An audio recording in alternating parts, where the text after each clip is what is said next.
Naït El-Hossein, directeur du Centre national de la prévention et de la sécurité routière. Monsieur Naït El-Hossein, un salon international dédié à la prévention et à la sécurité routière que vous organisez à partir de demain pour 3 jours. Qu'est-ce que ce genre d'événement peut rajouter à vos actions de prévention routière? Merci. Merci. Bon, le salon de la sécurité routière qui est dans sa 2e édition est un cadre idéal pour regrouper les différents acteurs de la sécurité routière en Algérie. C'est aussi un cadre qui va nous permettre de voir un petit peu ce qui se fait dans les pays leaders en matière de sécurité routière, notamment tout ce qui a trait aux solutions informatiques. Il faut savoir que les performances en matière de sécurité routière sont intimement liées au niveau de développement des pays. C'est la raison pour laquelle on constate que les pays développés sont les pays leaders en matière de sécurité routière. Et cela grâce justement à ces technologies de l'information et de la communication, ces solutions informatiques qui permettent la surveillance et le contrôle du comportement des usagers en permanence. Il n'y a pas une différence entre un citoyen algérien et un citoyen européen. Lorsqu'il y a une présence, c'est-à-dire de la surveillance constante des usagers, il y a une faible probabilité du passage à l'acte, c'est-à-dire infractionnel. C'est un des aspects qui sera présent au niveau du salon, puisqu'il y a des entreprises qui seront présentes pour présenter des produits consacrés aux solutions informatiques dans la sécurité routière. Il y a également des constructeurs automobiles qui vont nous exposer également des nouvelles technologies en matière d'assistance de freinage, d'antidérapage, etc. C'est des dispositifs intimement liés à la sécurité routière et qui vont être vulgarisés. Également, ça sera l'occasion, même si on les côtoie quotidiennement, le travail des services de sécurité, le travail de la protection civile. Il va y avoir aussi, dans le stand de la protection civile, des cours qui seront prodigués en termes de premiers secours, etc. Tout ça, ce sera un carrefour pour l'ensemble des acteurs. Il va y avoir également la présence des associations pour vulgariser un petit peu sur ce qui se fait au niveau de la sécurité routière. Il va y avoir des Facebookers, des pages Facebook, Infotrafic, etc., qui ont un impact certain sur les usagers de la route au regard du nombre d'adhérents qui dépasse parfois les 1 million de vues sur Internet. Ça sera c'est-à-dire un cadre de concertation, ce sera un cadre de vulgarisation. Et également, parallèlement à ce salon, il va y avoir également des conférences qui vont traiter de différentes thématiques liées à la sécurité routière. Bien. Peut-on connaître à présent les derniers bilans en matière d'accidents de la route? Pour ce qui est des bilans du bilan de l'accidentalité pour l'année 2018, oui. Il y a une baisse des indicateurs de l'insécurité routière au niveau national.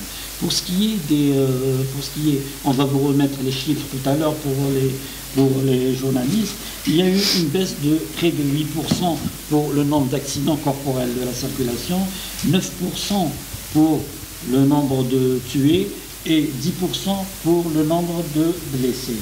Mais cette baisse, il faut la situer dans le temps, puisque nous constatons une baisse constante des indicateurs depuis l'année 2016.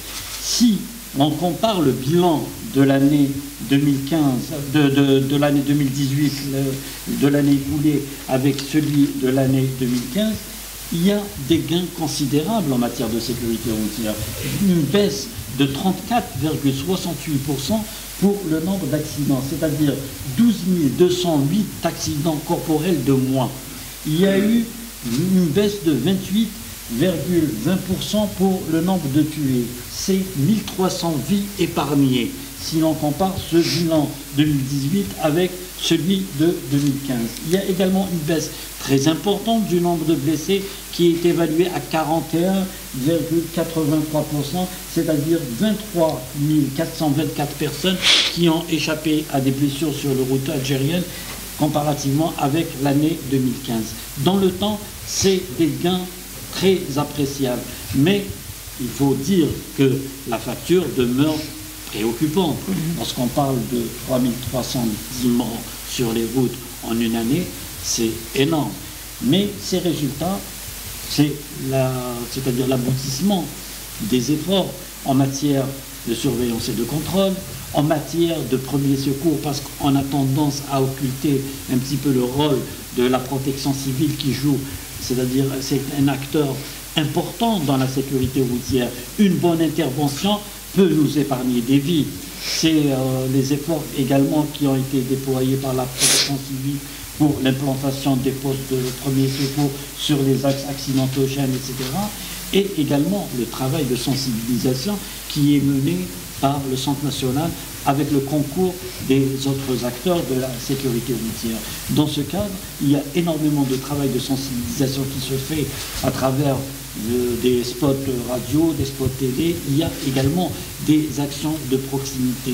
Au cours de l'année 2018, on ne s'est pas arrêté. Il y a toujours une caravane de sensibilisation qui sillonne les wilayas les plus accidentogènes. Nous avons également initié une caravane en partenariat avec l'entreprise Sonatrach pour toucher les wilayas du sud. On s'est déplacé à Élisy, on s'est déplacé à La Gouate, à Ouargla, etc. C'est des wilayas qui ont des spécificités en matière d'accident de la circulation routière, notamment pour le transport de voyageurs. On se souvient du bilan catastrophique qui a prévalu durant l'année 2016 à l'issue des accidents survenus dans la wilaya de La Gouate. 32 morts, 17 morts, on entend, c'est-à-dire c'est des bilans qui équivalent, c'est un petit peu la sinistralité d'une wilaya moyenne pendant 6 mois, lorsqu'il y a un accident corporel d'un transport en commun. Pour ce qui est, pour décortiquer un petit peu ce bilan de l'accidentalité, il y a des tendances lourdes dans ce bilan. Des tendances lourdes qu'on peut répertorier par axe. D'abord, le facteur humain est prédominant dans les accidents de la circulation routière. C'est près de 90% des causes d'accidents. Lorsqu'on parle de facteur humain, c'est essentiellement le non-respect de la circulation routière, c'est l'infraction dominante, l'excès de vitesse, les dépassements dangereux, le non-respect de la distance de sécurité. Dans ces tendances lourdes du bilan 2018, la forte implication des jeunes conducteurs, les 18-29 ans, ils ont représenté 34,77% des conducteurs impliqués dans des accidents de la circulation au cours de l'année 2018. C'est 7 982 jeunes de moins de 29 ans qui ont été impliqués dans des accidents de la circulation. Également les victimes, 1413 jeunes de moins de 29 ans ont péri sur les routes algériennes au cours de l'année 2018. Il y a eu également 18 138 jeunes de moins de 29 ans qui ont été blessés sur les routes algériennes au cours de cette année. Une deuxième tendance, c'est la prédominance des titulaires de permis de conduire probatoires. C'est 5370 accidents causés par des nouveaux permis de conduire. C'est 23,36% de l'accidentalité globale. Un autre phénomène qui émerge dans ce bilan de la sinistralité pour l'année 2018, c'est la forte implication des deux roues. Ils ne représentent que 0,56% du parc automobile national. Mais l'implication, elle est de 14%. Dans ce cadre, on a recensé 3492 accidents corporels de la circulation impliquant des deux roues. Dans les tendances également, il y a la junte masculine qui prédomine dans les victimes d'accidents et dans les conducteurs impliqués en matière d'accident. 83% des conducteurs impliqués sont du sexe masculin. 83%. 83%.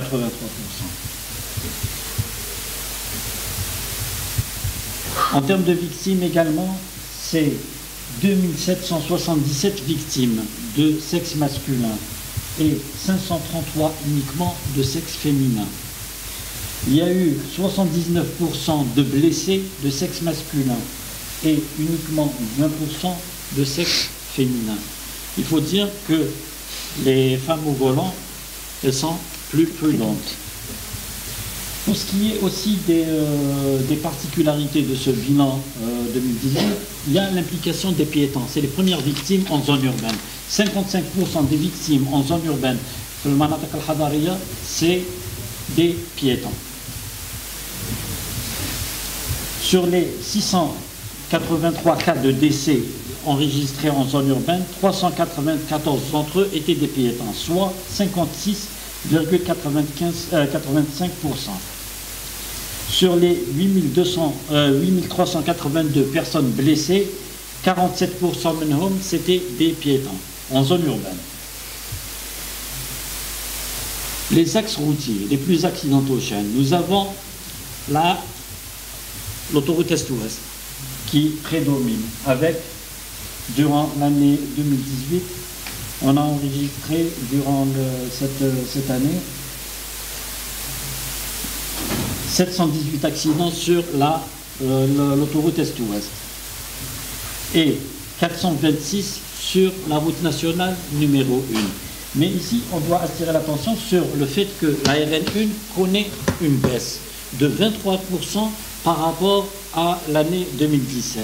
La raison est toute simple, c'est les aménagements qui ont été opérés sur la RN1, notamment les dédoublements de voies qui ont été opérés sur un long tracé. Dans le cadre de ce bilan également, il y a des wilayas qui sont plus exposés à l'accidentalité. Nous trouvons en nombre d'accidents, c'est la wilaya d'Alger qui tient le haut du tableau. Mais il faut relativiser. La wilaya d'Alger, c'est presque 1,5 million véhicules. C'est également une population flottante très importante. C'est un réseau routier très dense. C'est la raison pour laquelle aussi c'est-à-dire la pression démographique et la population flottante font que la wilaya d'Alger carcole en tête des wilayas les plus exposés à la sinistralité routière. En deuxième position, nous trouvons la wilaya de Msila. La wilaya de Msila qui est en tête de liste pour les victimes d'accidents. La wilaya de Msila est un carrefour pour les wilayas du centre, pour les wilayas du sud, etc. Il y a un fort trafic. C'est une wilaya à fort taux de sinistralité. Nous avons également l'axe Msila, Sétif, Biskra, qui concentre 10% de l'accidentalité au cours de l'année 2018.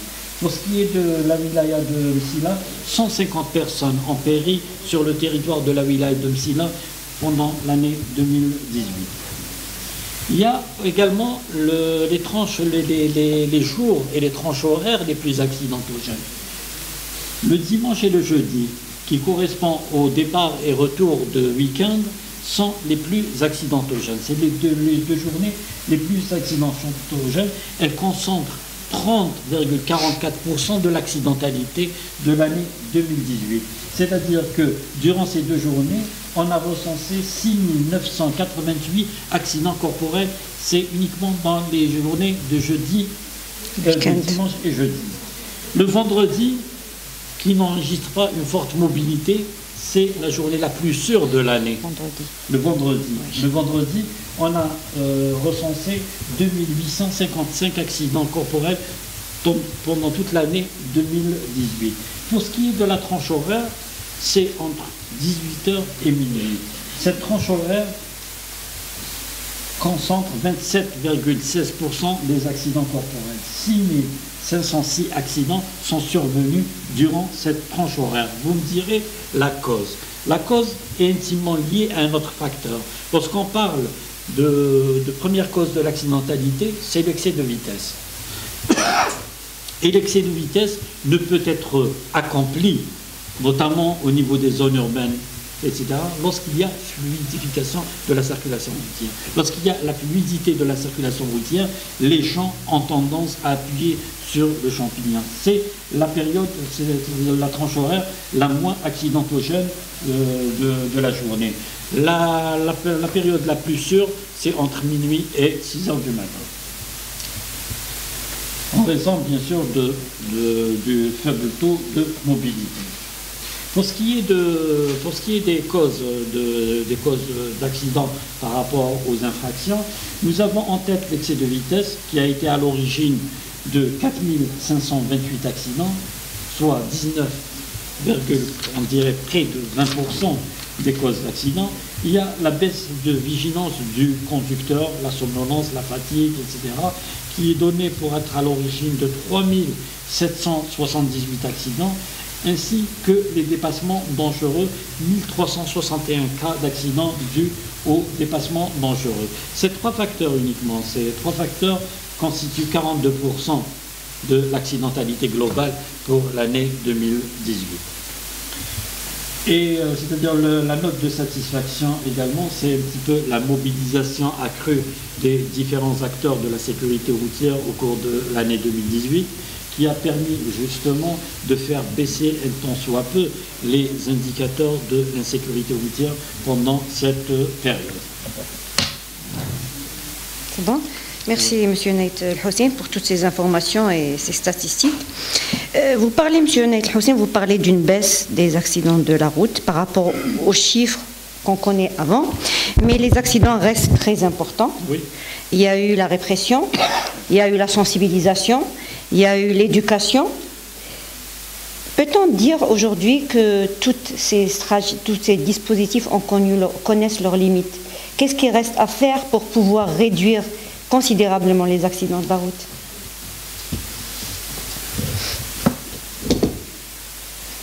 C'est-à-dire les dispositifs ne connaissent pas de limite puisque nous enregistrons une baisse constante. Oui. C'est-à-dire depuis l'année 2015, il y a eu une baisse constante des indicateurs. Lorsqu'on parle d'une réduction de 34% du nombre de tués sur les routes en 3 ans, c'est des gains vraiment appréciables qui ne sont pas observés dans beaucoup de pays. C'est-à-dire qu'il y a un travail qui est en train de se faire. Mais il y a toujours des niches de développement, de progrès, etc.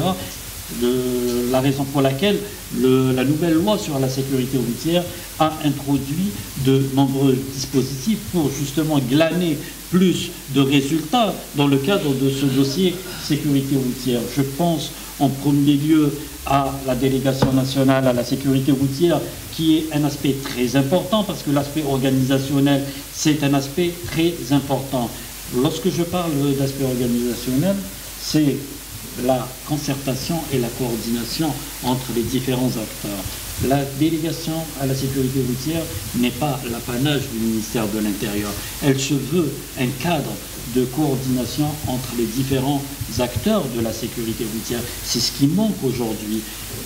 En dépit de l'existence du Centre national de prévention et de sécurité routière qui, initialement, avait pour mission justement de coordonner entre les différents acteurs. Mais son positionnement et également son volet juridique en tant qu'établissement public à caractère administratif ne lui a pas permis de jouer ce rôle de coordinateur de la politique nationale de sécurité routière. Dans le cadre de cette nouvelle loi, nous avons institué un conseil de concertation intersectoriel placé auprès de Monsieur le Premier ministre, puisque on est face à une politique transversale, on est face à une politique gouvernementale qui implique de nombreux acteurs, qui impliquent de nombreux départements ministériels, c'est-à-dire que les orientations stratégiques de cette politique doivent se faire à un niveau gouvernemental. L'évaluation de cette politique ne va pas se faire au niveau de la délégation, elle se fera à un niveau gouvernemental et les correctifs vont être également décidés à un niveau gouvernemental. La délégation à la sécurité routière qui sera prochainement instituée aura pour rôle uniquement de mettre en œuvre les orientations stratégiques de cette instance intersectorielle placés auprès de la chefferie du gouvernement. C'est au niveau de la délégation, ce sera uniquement les techniciens, les opérationnels qui vont veiller à la mise en œuvre de cette politique, qui vont traduire ces décisions stratégiques en action opérationnelle. Ce sera le rôle de cette délégation. Et lorsque je parle de la délégation, elle va complètement modifier un petit peu le fonctionnement du centre actuel de prévention de sécurité routière, dans la mesure où elle aura un rôle à la fois pédagogique, d'éducation routière, de sensibilisation. Elle aura également un rôle de formation, c'est-à-dire pour la refonte du système de formation et d'examen du permis de conduire. Elle aura également un rôle en matière de surveillance et de contrôle, puisque c'est elle qui va gérer le système du permis à points et qui va gérer également les différents fichiers, le fichier des immatriculations et le fichier du permis de conduire, pour identifier tout ce qui a trait aux contrevenants multirécidivistes, etc. Et pour pouvoir également migrer vers des systèmes automatisés de sanctions.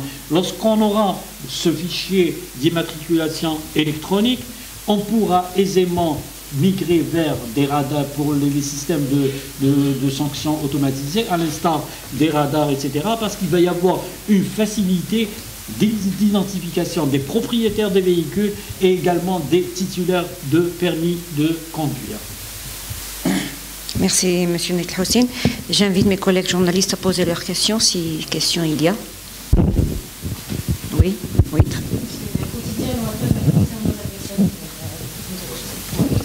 Voilà, donc c'est Mademoiselle Bersali du quotidien Al-Watan. Vous venez justement aujourd'hui de parler de baisse et justement des niches justement de travail. Donc vous avez aujourd'hui parlé du volet formation. Oui. Quel est aujourd'hui le rôle justement des auto-écoles? Et donc ça c'est une première question. Et la deuxième question, c'est au fait les auto-écoles aujourd'hui, pardon, qui parlent aujourd'hui et qui refusent le nouveau cahier des charges. Oui. Donc c'est un peu ces deux volets-là. Ils refusent surtout qu'il y a quand même certaines mesures qui les obligent à avoir un véhicule neuf. Et aussi justement dans ce volet, donc quelle est justement votre position? Merci. En ce qui concerne l'aspect de la formation, il faudra surtout focaliser sur le système d'examen du permis de conduire. Lorsqu'on va y avoir un durcissement des conditions d'obtention du permis de conduire, il va y avoir élévation automatique du niveau de formation au niveau des auto-écoles, indépendamment, c'est-à-dire de la révision des programmes de formation. Je vais m'expliquer. Dans tous les pays avancés dans le domaine de la sécurité routière, il y a un système d'examen du permis de conduire, notamment les aspects théoriques de ce permis de conduire. C'est un système multimédia où il n'y a aucune intervention humaine.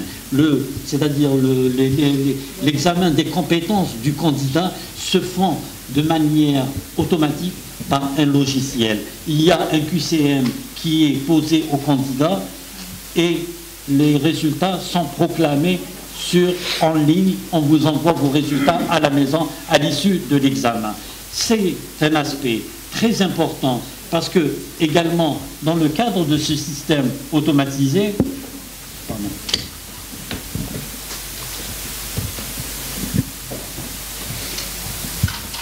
dans le cadre de ce système automatisé, il va y avoir des données statistiques par rapport aux auto-écoles avec un taux de réussite et qui sera publiable pour les candidats désireux de présenter leur permis de conduire. Ils vont voir le taux de réussite, ça sera à l'instar de ce qui se fait au niveau des lycées, etc. Il y a un examen qui va sanctionner les aptitudes des candidats et libre à eux de choisir l'auto-école qui a le meilleur taux de réussite. Cet aspect est très important puisqu'il va élever, ils seront obligés de s'investir dans le domaine de la formation et d'élever le niveau en matière de formation puisqu'il ne va plus avoir de passe-droit pour cet examen du permis de conduire. Donc ça va être applicable à partir de quand, ça ? C'est un chantier. Justement, non, c'est pas uniquement un projet, puisque nous avons confié cet aspect d'automatisation du système de formation et d'examen du permis de conduire dans le cadre d'une convention avec l'École supérieure d'informatique. C'est des ingénieurs informaticiens de 5e année qui présentent leur mémoire de soutenance de leur cursus universitaire avec ce système. Et vous aurez l'occasion de les retrouver au Salon de la sécurité routière sur le stand du Centre national de prévention de sécurité routière, parce qu'il va y avoir ces étudiants qui vont présenter leur projet sur le stand du Centre national. Merci. Oui, madame.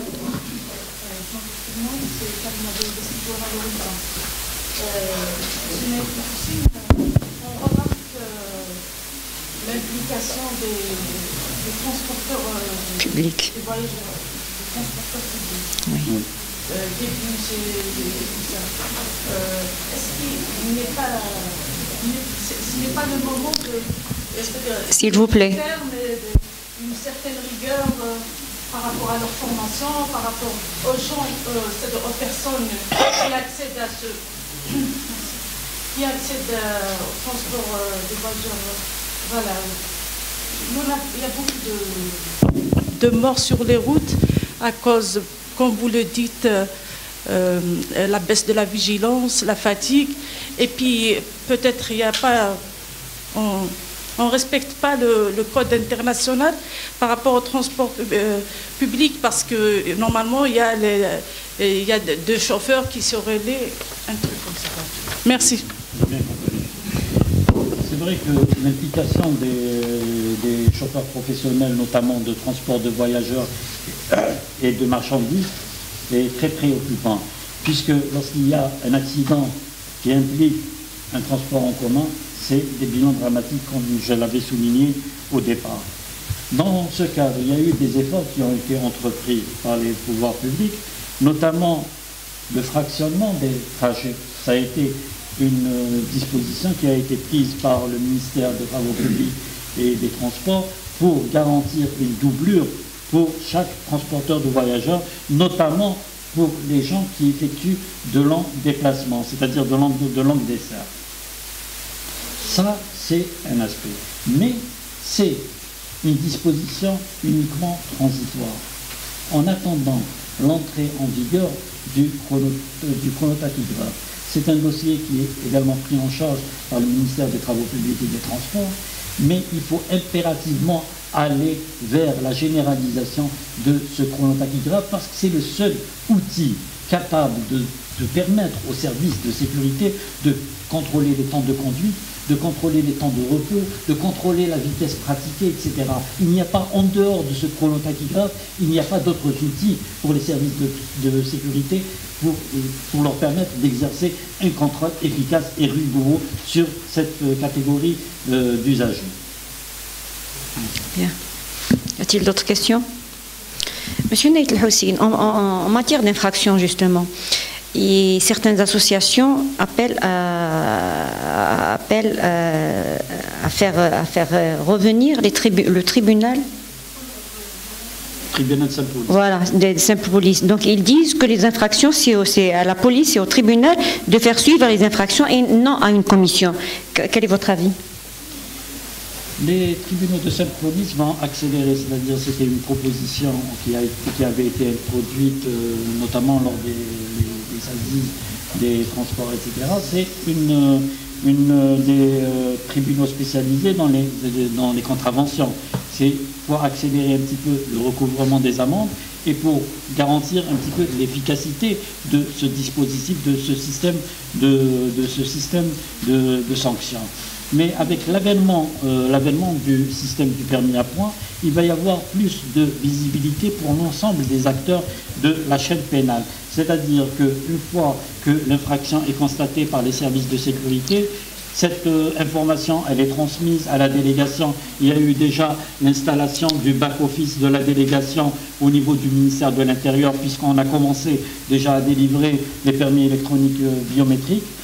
c'est des informations qui vont être véhiculées au niveau de la délégation et qui vont également être partagées avec les différents acteurs. C'est-à-dire à l'issue des 30 jours programmés, des 45 jours, parce que c'est le nouveau délai de paiement de l'amende introduit au niveau de la nouvelle loi. Une fois que cette information est transmise à la délégation, elle sera partagée avec les juridictions, avec aussi les services des impôts. C'est un fichier automatisé qui sera consulté par l'ensemble des acteurs, ce qui va permettre justement un meilleur traitement de ces contraventions, sans avoir recours au tribunal de simple police. Oui, madame. Je voudrais juste avoir des nouvelles du nouveau plan de circulation de la ville d'Alger. Oui. Est-ce que le projet est en cours? Est-ce qu'il y a eu des choses qui ont été faites? Des nouvelles. Pour ce qui est, c'est un tout autre aspect, c'est un aspect lié à la régulation de la circulation routière. C'est un dossier qui ne relève pas des prérogatives du ministère de l'Intérieur et des collectivités locales. C'est plus la wilaya d'Alger avec le ministère des Travaux publics et des Transports. Tout l'aspect circulation routière relève des prérogatives du ministère des Travaux publics et des Transports. Nous, on s'occupe de la sécurité routière. Non, mais il y a un lien, c'est intimement lié. C'est-à-dire, une fois que le système de régulation de la circulation routière sera déployé, on va intervenir en matière de constatation des infractions. Parce que c'est beau de déployer des feux rouges, etc., mais il faut les faire respecter aussi. Il y a des radars de franchissement de feux, etc., qui vont être installés et qui seront également connectés au back-office de la délégation qui va avoir la mission de la gestion du système automatisé de sanctions. À l'instar des radars fixes de contrôle de vitesse, il va y avoir aussi, elle aura la prérogative et des attributions de la gestion du système automatisé de sanctions pour tout ce qui a trait à la signalisation lumineuse. Bien. D'autres questions? Non. Monsieur Naït Houssine, on va parler aussi du contrôle technique des véhicules. Alors, des associations disent que ce contrôle est à revoir parce qu'il n'a pas réglé la vétusté de certaines voitures, notamment le transport public. Quel est votre avis? Est-ce qu'on devrait revoir ce contrôle technique actuellement en cours? Bon, c'est également un dossier qui est géré par le ministère des Travaux publics et des Transports, mais c'est-à-dire il y a eu des gains en matière de sécurité routière après l'instauration du contrôle technique automobile. Il faut peut-être également élargir les points de contrôle à d'autres organes, etc. C'est des propositions qui seront faites à temps lorsque nous aurons un système de collecte des données performant. C'est également un autre aspect qui va être assigné à cette délégation et c'est un aspect également qui a été confié à l'École supérieure d'informatique. C'est de mettre en œuvre un système national de collecte des données très détaillé. Actuellement, chaque institution dispose d'un système de collecte des données. La gendarmerie, la Sûreté nationale, la protection civile, elles ont toutes un système propre, un système de collecte des données. Mais il n'existe pas à l'heure actuelle un système national qui relie les données fournies par l'ensemble de ces institutions. Il y a également le ministère de la Santé qui a un rôle très important dans le cadre de cette collecte des données parce que les normes internationales, c'est un mort dans les 30 jours. C'est lorsqu'il est blessé aujourd'hui, on l'évacue au niveau d'un hôpital. S'il succombe à ses blessures dans les 30 jours, il est recensé comme accidenté de la route. Il faut avoir ce maillage d'informations. Il faut intégrer l'ensemble de ces acteurs dans ce système de collecte des données. Il va y avoir également, dans le cadre de ce salon, c'est un autre projet qui a été confié à l'École supérieure d'informatique pour justement mettre en place ce système national de collecte des données qui va uniquement, je le précise, parce qu'ils ont des systèmes d'information très performants, que ce soit la protection civile, la gendarmerie ou la sûreté nationale. Ils ont des systèmes d'information qui n'ont rien à envier aux autres systèmes observés dans d'autres pays, mais il nous suffit maintenant de relier ces différents systèmes d'information dans un système unique qui sera géré par la future délégation nationale de la sécurité routière. À quand l'installation de la future délégation nationale? Bon, les discussions ont été menées au niveau du secrétariat général du gouvernement. Comme on a dit que cette délégation s'inscrit dans le cadre de recommandations internationales. On n'a pas inventé le fil à couper le beurre. C'est des recommandations internationales, notamment dans le plan d'action pour la décennie de la sécurité routière 2010-2020. C'est des recommandations qui invitent les États membres à mettre en place un organisme directeur de la sécurité routière. Un organisme directeur et suffisamment financé, on insiste sur cet aspect, suffisamment financé pour pouvoir piloter tous les chantiers de la sécurité routière. Dans ce cadre, on a anticipé au niveau du ministère de l'Intérieur et des collectivités locales, puisque nous avons introduit dans le cadre de la loi des finances 2017 une disposition qui va nous permettre de glaner 25% du produit des amendes forfaitaires pour le financement de cette politique nationale de sécurité routière. Ça sera, c'est-à-dire une recette non budgétisée qui va nous permettre de mener à bien certains de nos projets. Bien, merci. Oui, oui, madame. Micro.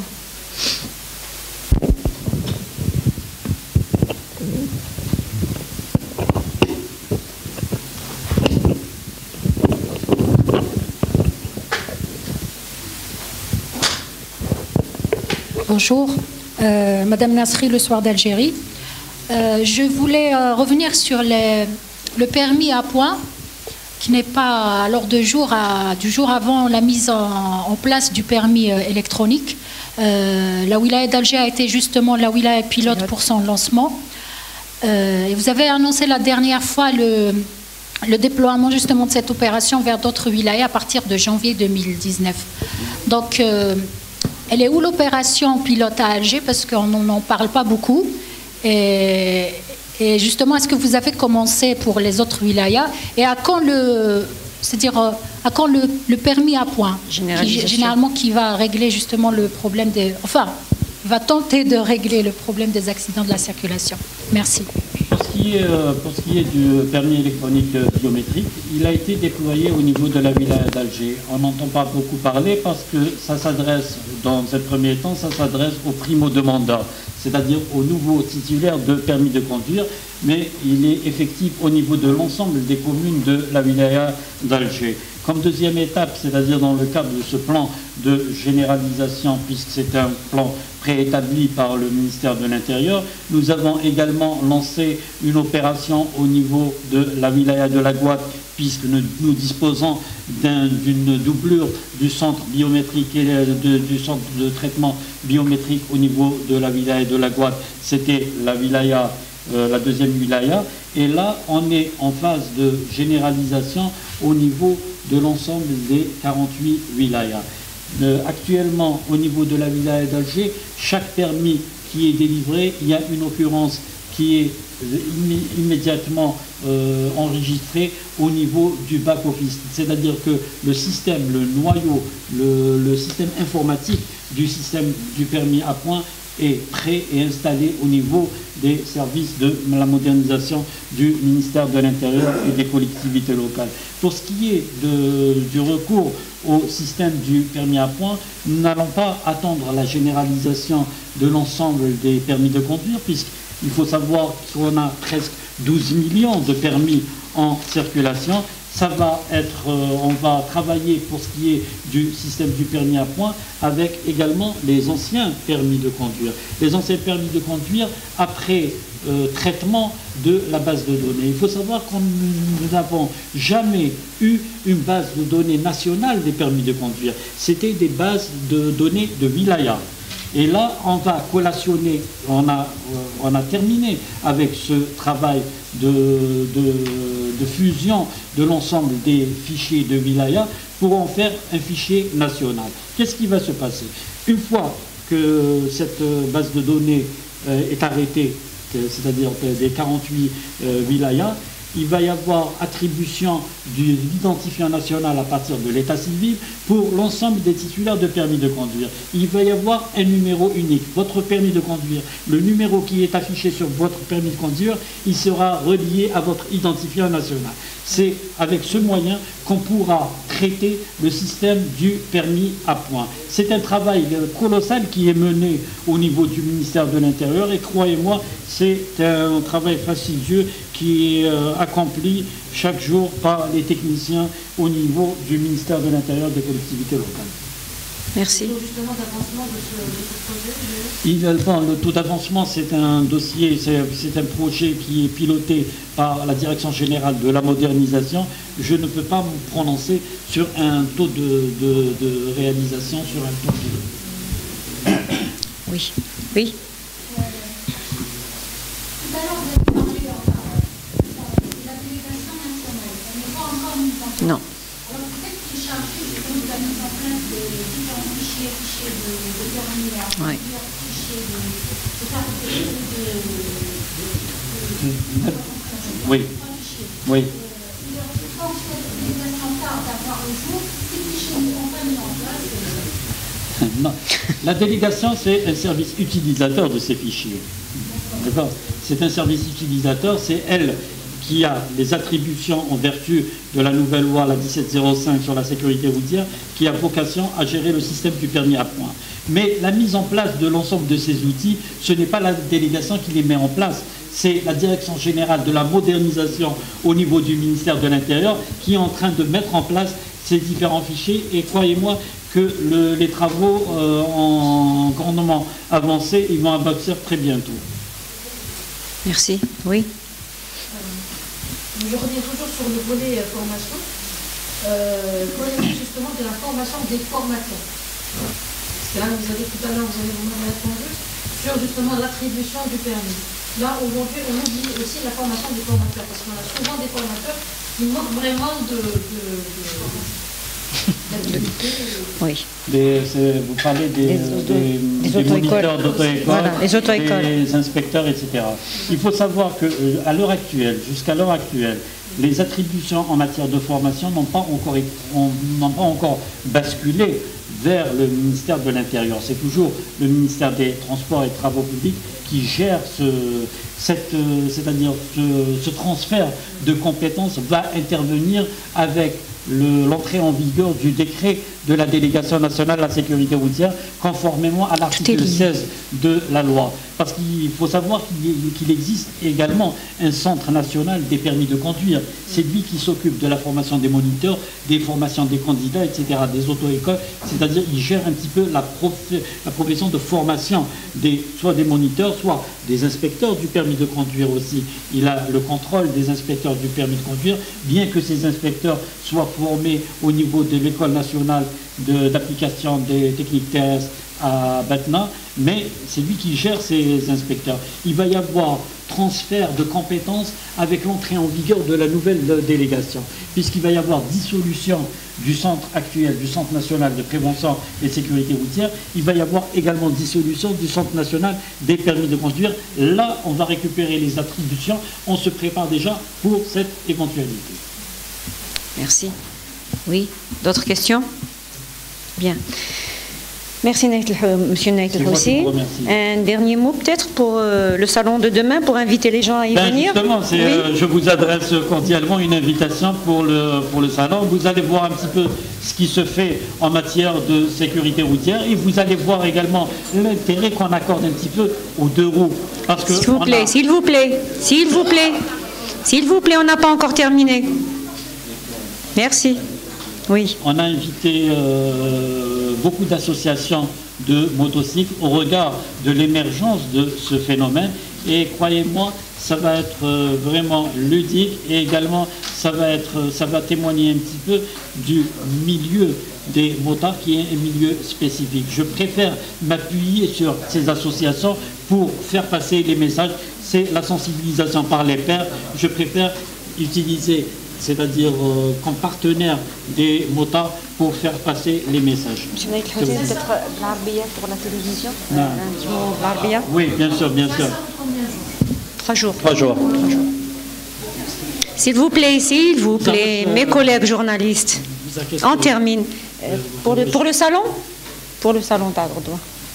يعني غدا سيتم افتتاح فعاليات الصالون الدولي للسلامة المرورية في طبعته الثانية، ويكون هذا يعني الصالون يعني إطار لجميع الفاعلين وجميع المؤسسات والهيئات المعنية بالسلامة المرورية، ويكون هناك كذلك تبسيط لبعض يعني الإجراءات المتخذة من طرف السلطات العمومية، وكذلك التقنيات المستعملة في الدول الأجنبية في مجال السلامة المرورية.